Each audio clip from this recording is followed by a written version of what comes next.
इनका कंपोजिशंस, ठीक है, यानी किडनी ब्लड के अंदर से जो बाहर निकाल रही है, ठीक है, किडनी ब्लड के अंदर से फिल्टर करके जो बाहर निकाल रही है वो क्या निकालती है, यूरिन को निकालती है। और यूरिन का जो कंपोजिशंस होता है इसके अंदर 95% जो होता है वो वाटर की मात्रा होती है, ठीक है, 95% क्या होता है,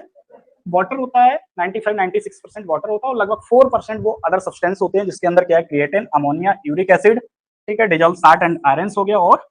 यूरिया हो गया, ठीक है। ये सारी चीजें क्या है हमारे ब्लड के अंदर से किडनी फिल्टर करके बाहर निकाल देती है, ठीक है। दूसरा एक चीज और इसके अंदर इंपॉर्टेंट है, किडनी, दोनों किडनी एक दिन में, ठीक है, एक दिन में कितना, 180 लीटर, ठीक है, एक दिन में 180 लीटर अमाउंट फिल्टर करके बाहर निकाल देती है, ठीक है, जिसमें से लगभग 178 लीटर, ठीक है, 180 ml फिल्टर करते हैं, 180 ml फिल्टर करने के बाद लगभग 178 लीटर वापस रीअब्जॉर्ब होकर ब्लड वेसल्स के अंदर पहुंच जाता है, ठीक है। और जो बचता है 2 लीटर वो क्या रहता है, वो यूरिन रहता है, ठीक है। एक दिन में लगभग 2 लीटर यूरिन का क्या प्रोडक्शन होता है, फिल्टर 180 लीटर किडनी करती है, वापस वो रीअब्जॉर्ब हो जाता है लगभग 178 लीटर, और जो बचता है वो यूरिन के रूप में लगभग 2 लीटर जो है वो यूरिन के रूप में बॉडी से बाहर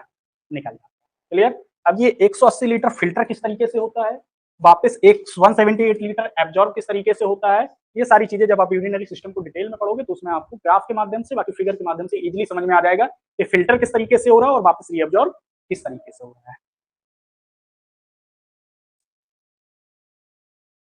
इसके बाद ये दिया गया है, ब्लैडर का आपका दिया गया है, ठीक है। ब्लैडर का जो होता है इस तरीके से क्या है, पाउच लाइक स्ट्रक्चर होता है जिसके अंदर लगातार क्या है,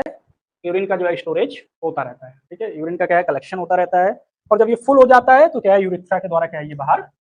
निकल जाता है।